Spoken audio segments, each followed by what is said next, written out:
right, y'all are in for a big treat this morning. We've got our CDM alumni of the year. Those who haven't seen this April here, I'm going to your attendance real quickly.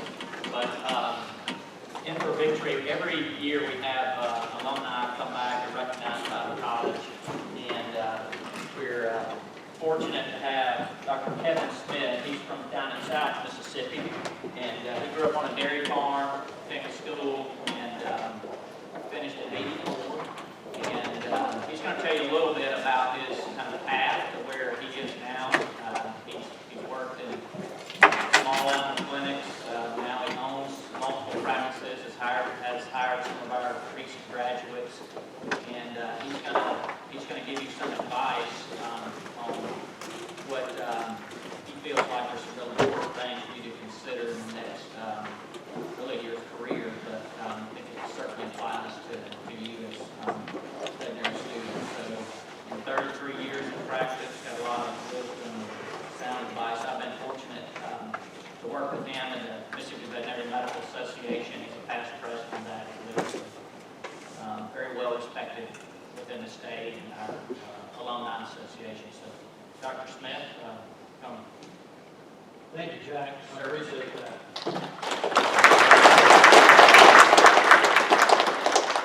Thank you.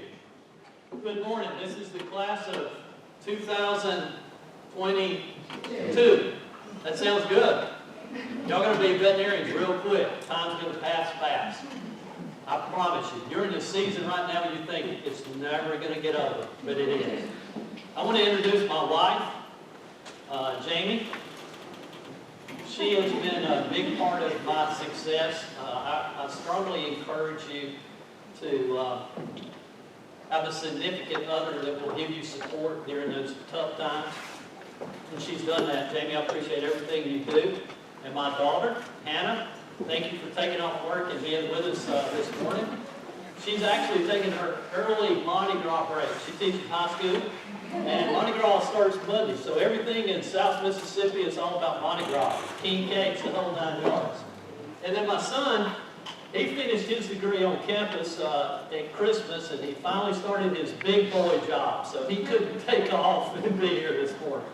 So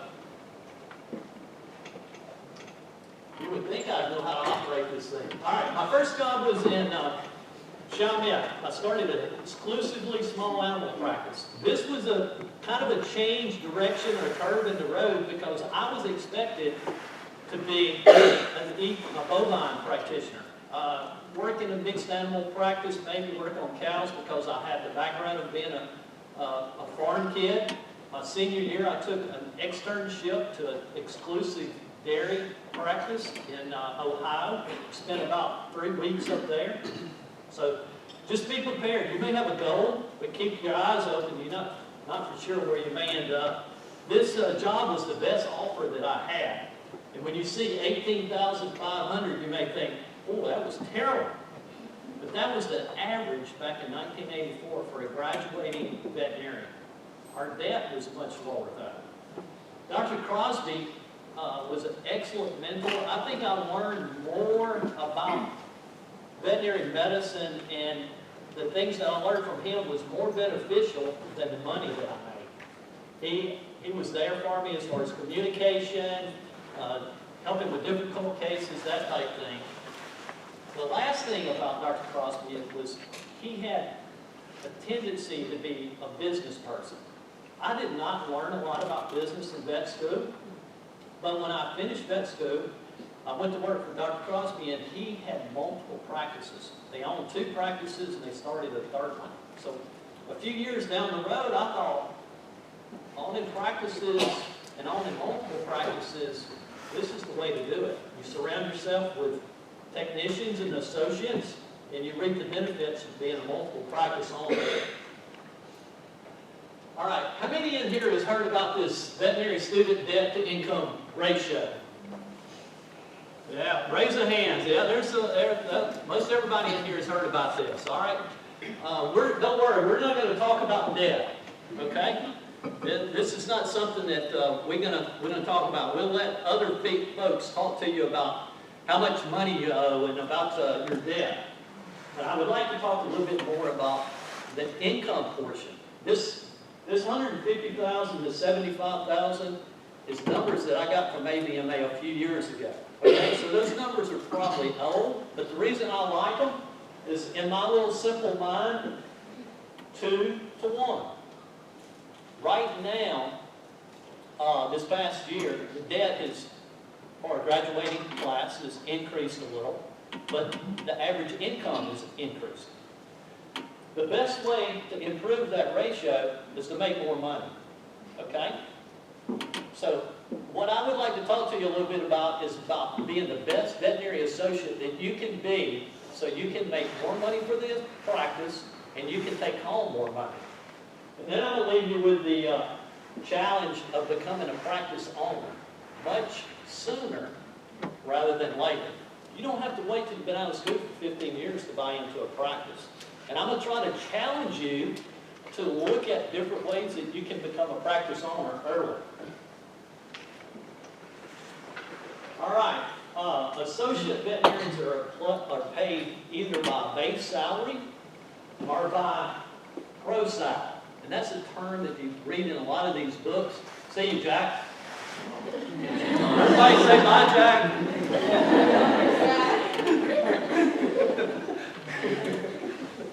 See you lunch. Pro sal. That term means production-based compensation. So, production is calculated on how much revenue the associate generates. The computer system in our clinic actually tracks how much you produce. In the exam room, cases you admit to the hospital, surgery cases, farm calls, drop-offs. It does not include boarding or grooming, and it doesn't include over-the-counter sales. And this is a fairly common way nationwide that a lot of veterinary associates are compensated, and the reason it's fair for both the corporation and it's fair for the veterinary associate. Okay? Any questions? I found with that last group, y'all don't ask questions, so I'm okay with that. Oh, go ahead. What would you recommend would be better for a new veterinarian, salary or pro-sal compensation? If you're able to convince your owner to pay you pro-sal, that's with what I would suggest. There are a few veterinarians in the state of Mississippi that are still trying to pay salary, but hopefully you will have enough information and be equipped that you can convince them to pay you pro-sal. And we're going to talk a little bit about things that you can do to make yourself more valuable so you can make more money. Okay? Veterinarians are honest people. They do not overcharge. I never suggest that you over-recommend any diagnostics. But if you offer all the veterinary care needs that the patient comes in, you will be able to make the practices as much money as they need to buy a new ultrasound and also reward you for your work. All right, tips for success in the veterinary practice, veterinary associate. Now, this is kind of elementary, but if you think about it, basic, I guess you would say fundamentals. If we go over here to Starkville baseball fields and see these little kids that are warming up and playing t-ball this spring, they taking ground balls, they throw in the ball, they're catching fly balls, they're doing all the basics. If you go over here and get to watch Mississippi State practice, they're doing the basics. They're taking ground balls, they're catching fly balls, they're hitting the ball. So I can't overemphasize the importance of this basic, fundamental, important thing. All right? And again, y'all are very smart, so please don't let this be offensive. But when you walk into an exam room, there's a few things that you can do to connect with that owner. You want to know their name, you want to know the pet's name, and you want to know the primary reason the pet is being presented to the office. When you walk in the exam room, always introduce yourself. Unless it's your grandmother, or somebody that you already know, okay? The reason that you want to build this relationship, and you want to call that owner by name when you go in that exam room, and that pet by name, is if it's a wellness exam, and that dog test is positive for heartworm, and the technician says, whoop, Dr. McCormick, Fifi is positive for heartworms, you got to go back in there and talk to him. It's an awkward conversation if you don't know what the owner's name and the pet's name is. But if you can walk in there and say, Ms. Jones, Fifi is heartworm positive, we need to talk about some things that we can do to remedy this problem. The same thing, if you admit the dog into the hospital, the dog test is, kidney values are elevated, when you make that phone call, if you can call the owner by name, it makes it so much easier. Communication styles. They talk about verbal and nonverbal. If you walk in the exam room and you sit there like this here, like, I got to hear this story again, your dog has got fleas, it's not going to go very far. So we all have different communication levels, and you kind of know, do a little self-evaluation how you are with your communication skills. We all can improve. You want to be able to make a connection, develop a relationship with that client. And the reason that's important is our front desk, they're pretty good at convincing the owner to see our new associate. But it's the new associate's responsibility to be able to convince that owner to come back and see them. If they trust that associate, they're more likely to allow you to do the dental, take that growth off. They're more likely to call and request to have you see their pet. And that goes way back to that, introduce yourself so they know who you are. And then one other very important thing, you may be so busy you won't have time to do this, but chances are you'll have time to make a list of folks that you saw, call them back tomorrow. Just a short 1 minute, 2 minute phone call. Another thing that our system is doing now is text messaging. You go sit down at the computer and shoot a text message to see how the pet's doing the next day. Or possibly even send, if the pet had a dental, go sit at the computer and send them a text message, pet's recovered. Those things go a long, long way. Community involvement. This seems very, very simple, but the more folks that you meet out in the community through your involvement, the more name recognition, the more likely they will bring their pet to see you. I've been involved in the Chamber of Commerce. I served on the Cattlemen's Association board.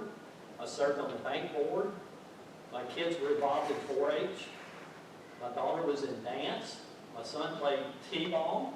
And sure, you won't know all the kids on the baseball field, the baseball team, and on the dance.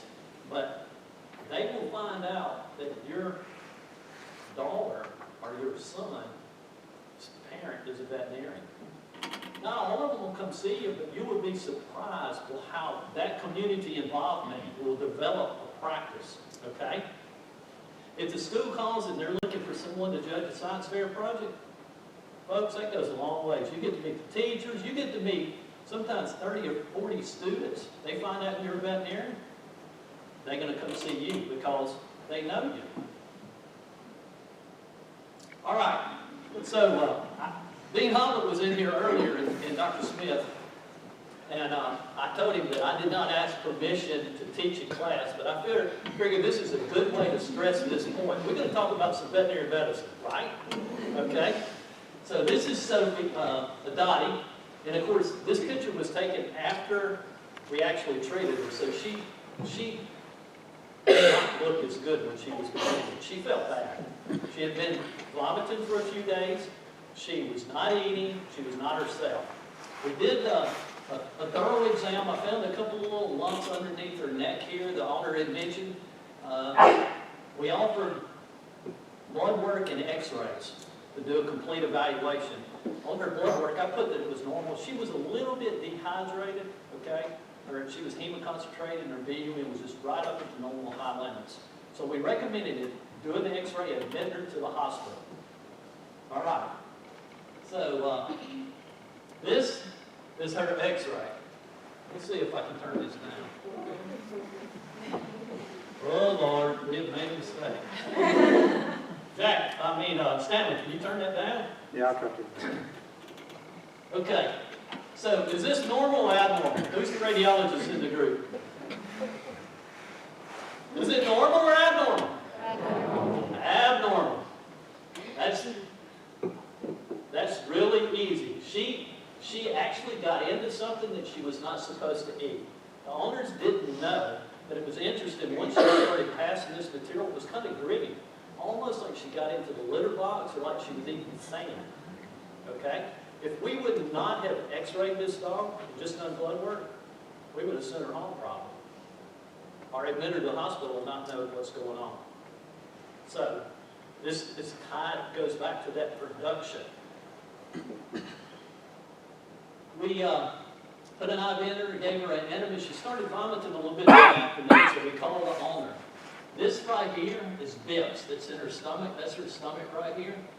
She was starting to move, but she hadn't had a bowel movement. She vomited, so we gave her BIPS to see if she was going to go ahead and push it on through the next day.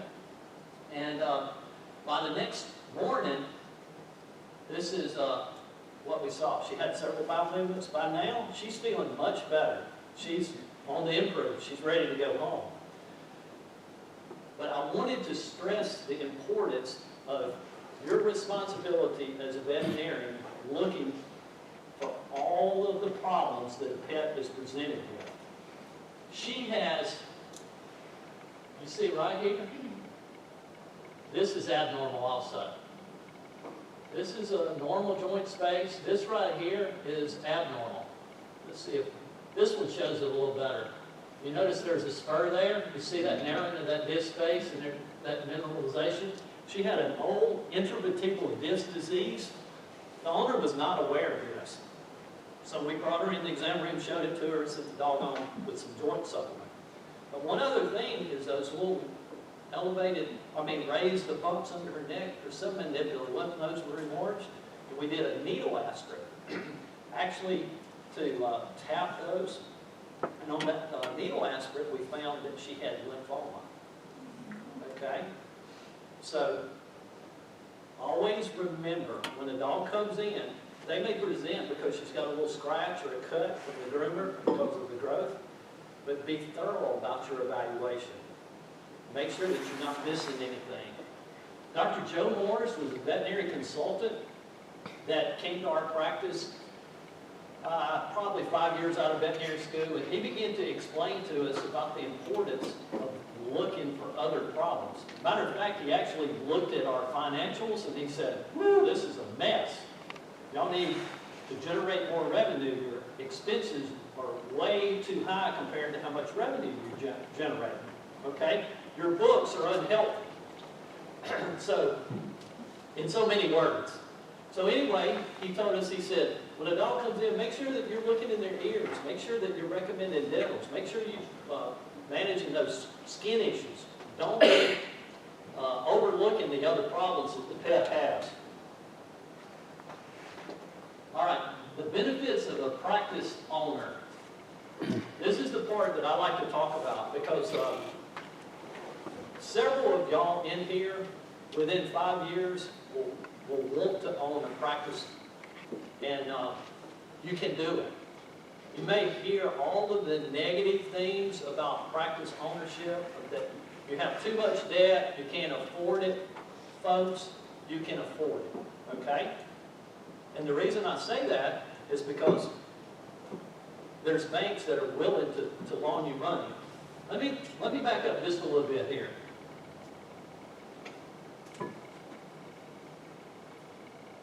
Did we talk about production? We did? Okay. One thing I wanted to mention here, the $400,000, did I bring that out? Not in the talk. Okay. All right. So, your first year out of veterinary school, you grossed $400,000. You produced $400,000. That was your production. That's what the computer tracked. You'll look back, and the associate, the veterinarian only paid you $75,000, $80,000. If you grossed $400,000, you're worth 22% of that amount you grossed. You're worth $88,000. Okay? But some of you guys and gals are going to be able to produce 500,000 your first year, if not your second year. You won't, that's your goal. If you gross $500,000 in production, what's 22% of that? $110,000. We all got that? I can't overemphasize the importance of it's your responsibility to develop a relationship with a client, to grow a business within the business, to have a good mentor relationship with the boss. If you're interested in ultrasound and they've got an ultrasound in there that's 30 years old, prove to the doctor that owns the practice that I'm interested in this. We need a new ultrasound. That will help you provide better medicine, will add value to the practice, plus your take home will be more. Okay? If you're interested in large animal, go after it. Okay. Practice ownership. I'm not going to tell you this to brag, but I just want you to understand that owners are compensated different than associates. This is something that was in veterinary economics magazines years ago when I graduated.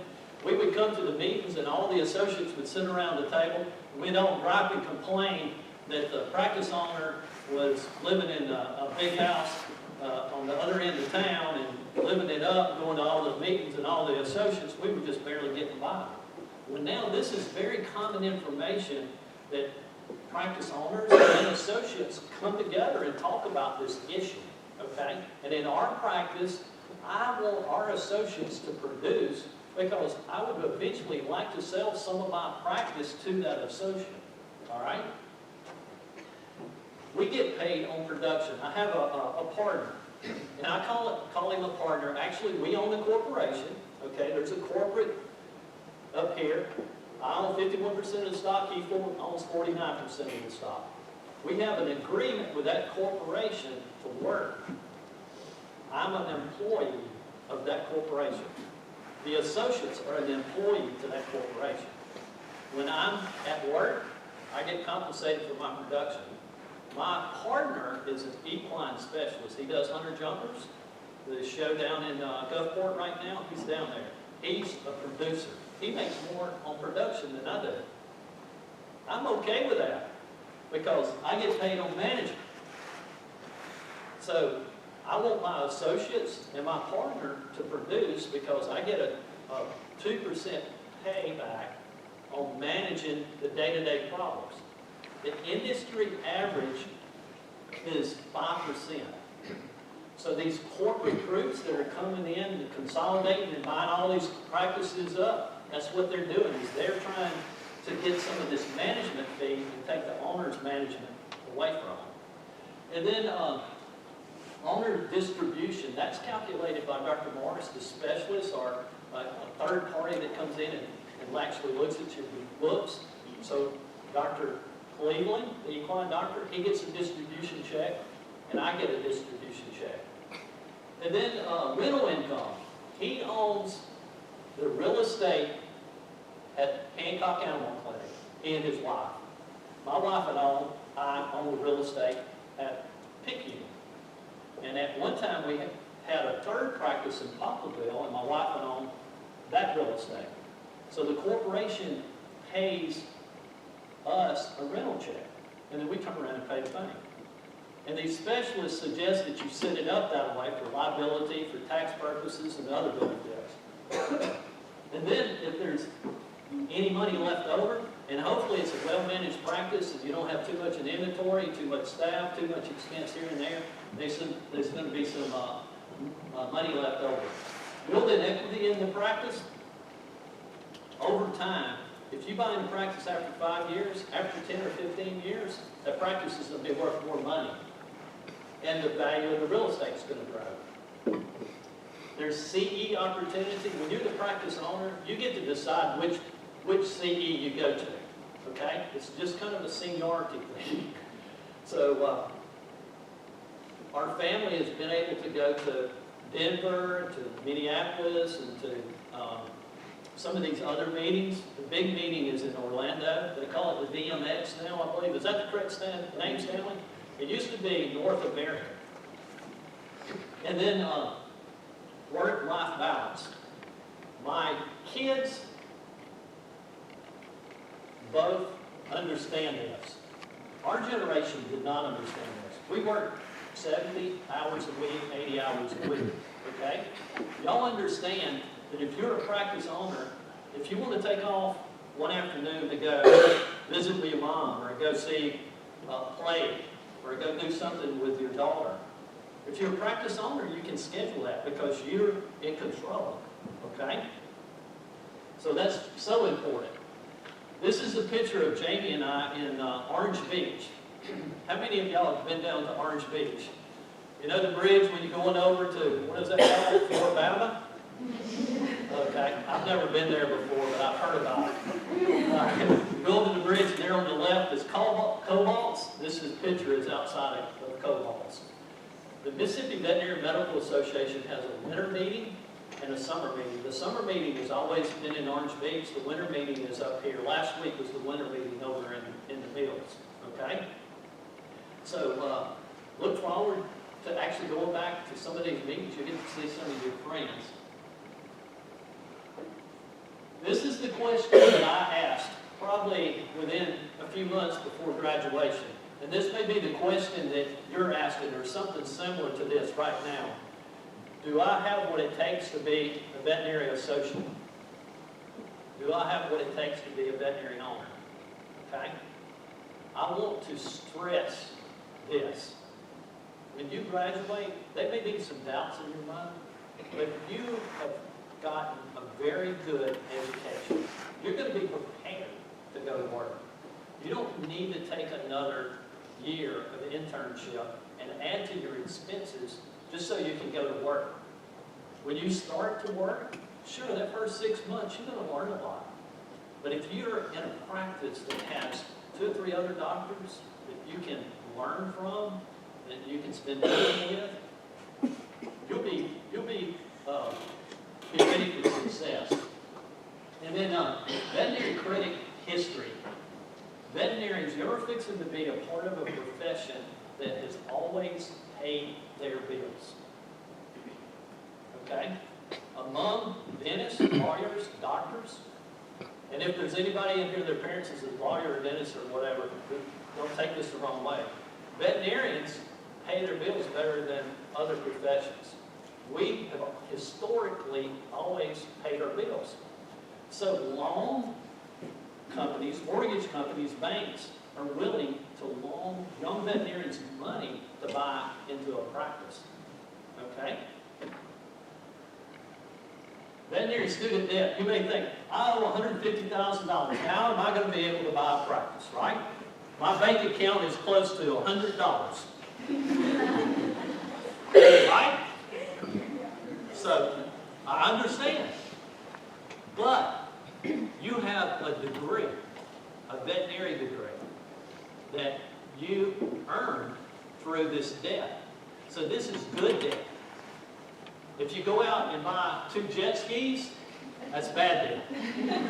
Okay? We all agree? A condo on Orange Beach is bad debt, Jamie. This has been a discussion point for quite some time. When I die, she's going to have a house on the water. All right, but back to the deal here. Good debt plus poor debt. We all understand what I'm talking about? It's your degree, and the banks understand that. So when you go to AVMA, North American, they're going to be banks sitting up in these vendors. And when they find out you want to buy into a practice, they're going to want to get your name and address. They want to develop a relationship with you because they want to loan you money to buy a practice. And you may think, this is crazy. Why? Because historically, people ahead of you, veterinarians, have paid their bills. They would much rather loan money to a veterinarian than to someone else. Okay? That sounds crazy, doesn't it? And you may think, well, if a practice grosses $100,000 and it's, $1 million, and it's valued at $1 million, and I want to buy 22%, I'm going to have to come up with $250,000, right? How is the bank going to come to the conclusion? Typically, there's a third party, a consultant that comes in, gets the financials, they go over all the numbers, and they determine the value of the business. Oftentimes, the person selling it will get a consultant, and if you're planning on buying the whole thing, you might want to get a consultant to evaluate it from your standpoint. They come to the bank, and the loan officer looks at all the financials and looks at all the information, and they say, okay, this is what it's worth. They look at the last 3 years' taxes, they look at what the financial numbers are.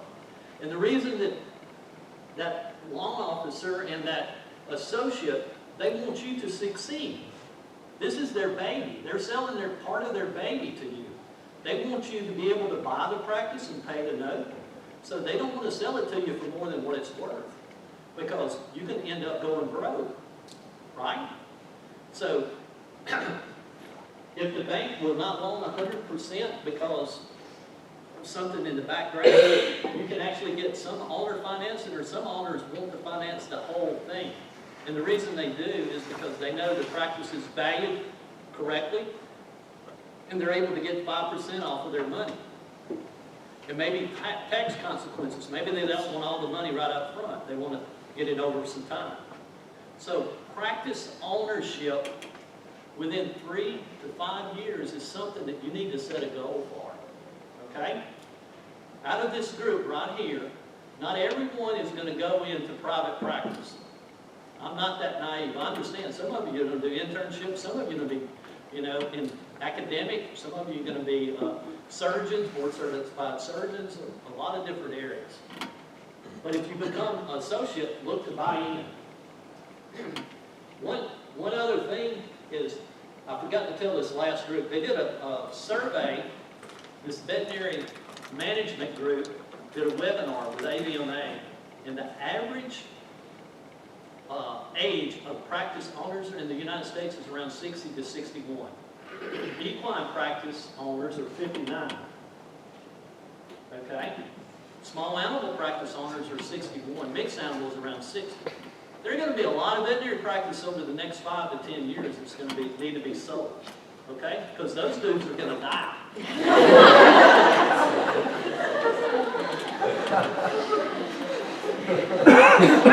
Or just retire. That's all our goal. We want to retire. That's right. So if the average age is 60, there's some that's 70 years old that are still working, right? So there are going to be practices that are going to be sold. Now you're going to be competing with some of the corporate groups. There's going to be some of these corporate groups, MBAs, that's going to be trying to buy in and try to buy the practices, some of the better practices. All right, this is the question that you may ask. This is the question I ask. Do I have what it takes? Okay? And you do. You've got an excellent education behind you when you finish, a good foundation, and you'll be ready to go. You have what it takes. Importance of a mentor. We talked a little bit about that. And be prepared to work. If you will, allow me to tell you a little story about an Old Testament character in Genesis chapter 18. It was Moses. He had just completed this task of convincing Pharaoh to allow his people to leave the country. They're set up camp, okay? And he hasn't seen his wife and children for some time. His father-in-law, his name's Jethro, brings in the kids and the wife. They have a family, big meal. The next day, Moses gets up, goes to work. He's the judge. So he has to listen to all of the complaints. There's people lined up from here to out to the road, waiting to see. They all want to talk to him about his complaints, the complaints. And Moses is the judge. At the end of the day, the wise father-in-law comes to Moses and says, what are you doing, Moses? Of course, Moses in all of his wisdom thinking, well, I'm doing what I think I'm supposed to be doing. I'm listening to their complaints. Jethro was his mentor, and he shared with him, you need to set up groups of 100, groups of 50, and groups of 10, and allow them to listen to these complaints and sift through all of this, and you only address the big problems. As a veterinarian, when you get out of school, you're going to be tempted to want to draw every blood sample, put every IV, talk to every client, do everything.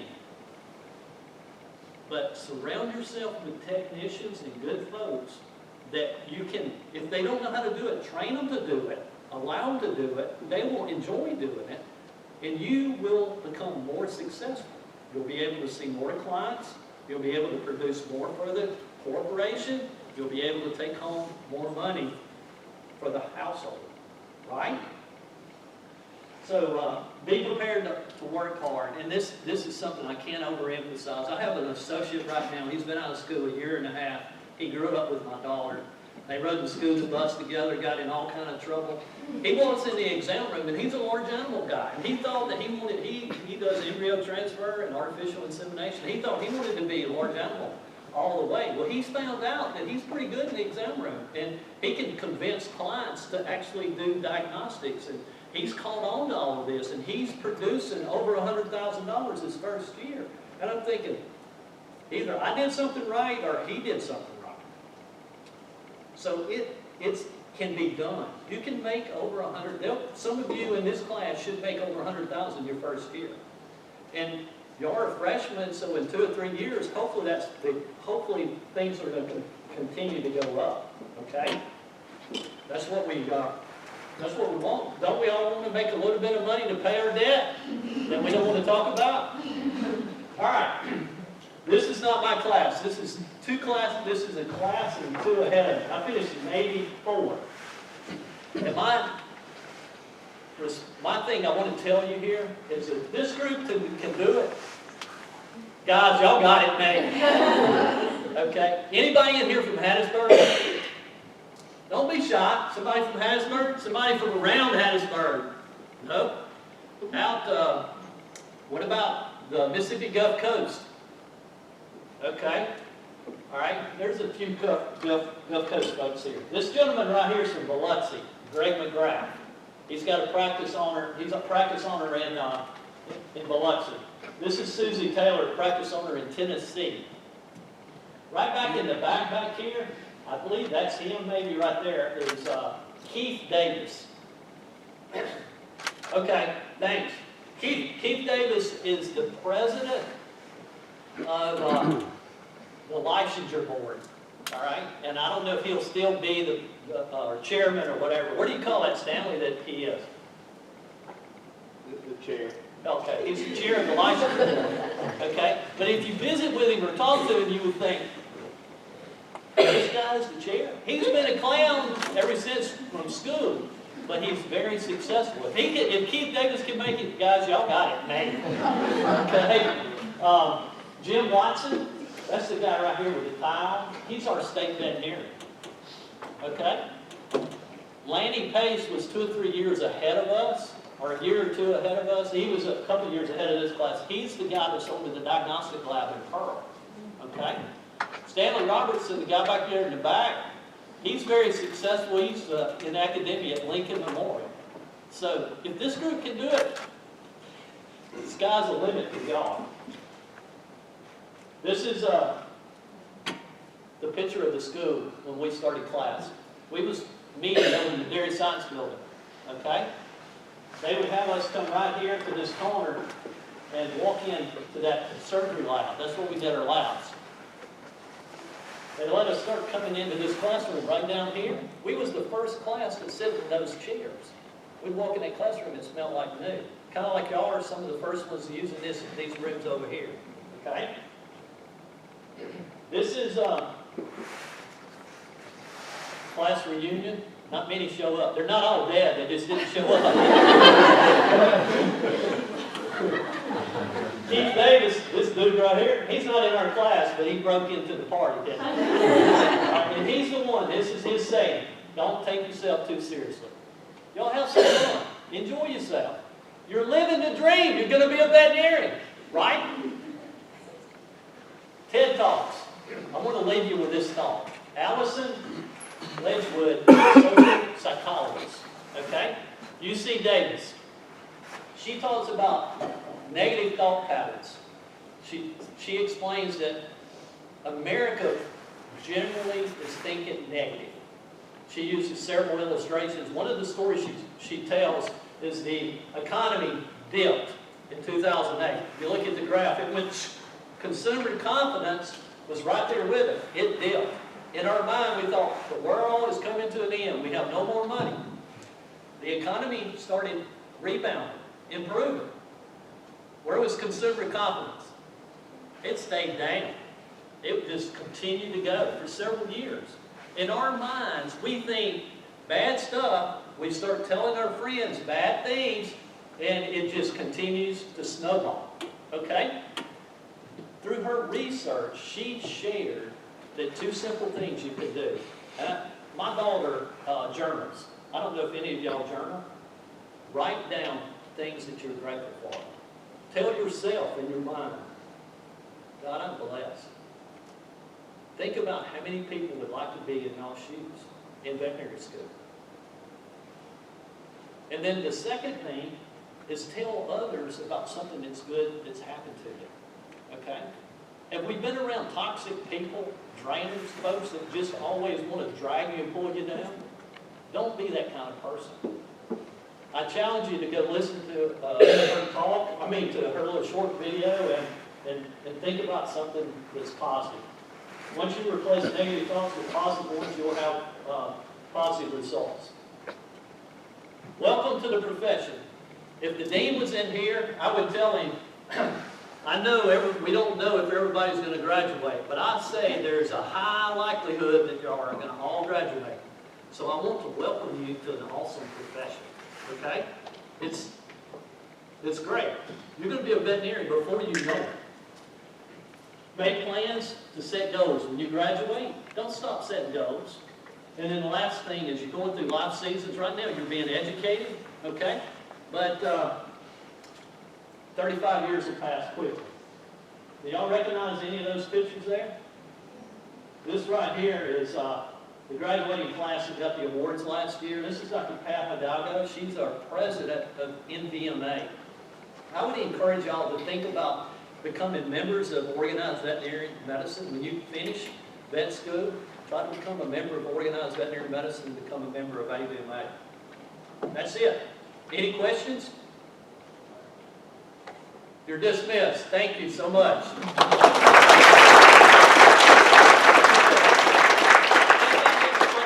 Talk about something. I'm down here for a minute. It's over. You can go.